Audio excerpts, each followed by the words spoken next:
თქვენ უწმინდესობა მეთქი აპირებს ოქროაშვილი და დღევანდელი ხელისუფლება კოდორის ხეობაში შემოყვანას თავდაცვის ძალების თქო, რომელიც აუცილებლად გამოიწვევს კონფლიქტს.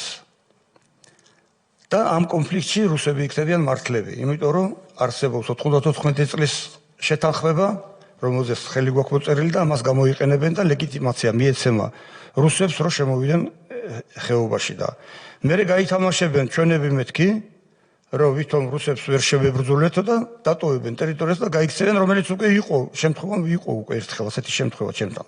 როგორ გამექცნენ ყველა იქიდან, იმიტომ რომ დაგვეტოვებია იქაურობა. ეს იმ ფაქტებიდან გამომდინარე ხვდებოდი მაგას თორე წინა გზნობებზე კი არ იყო ეს აწყობილი. ფაქტებზე იყო ყველაფერი.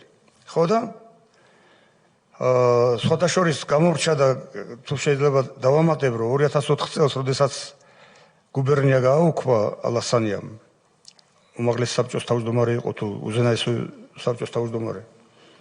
მაშინ უთხარი მე, რომ ბიჭო, მე არ გაწყობ ვარ, გასაგებია, იმიტომ რომ ვარდების რევოლუციაზე წინააღმდეგი წავედი. არ გაწყობთ ჩემი თავი? ნუ გააუქმებთ, კაცო. ვინც თქვენ გაწყობთ, ვიცი რომ ბევრ ხალხთან გაქვთ კავშირი.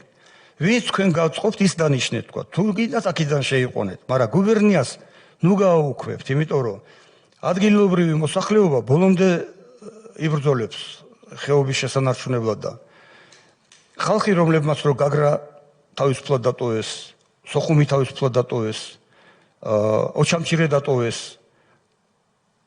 გალი ტყვის გაუსროლელად დატოვეს. მეთქი კოდორის გულისთვის არ იბრძოლებენ ისინი და შენი წირი მე რა, ნუ იზამ ამას თქო.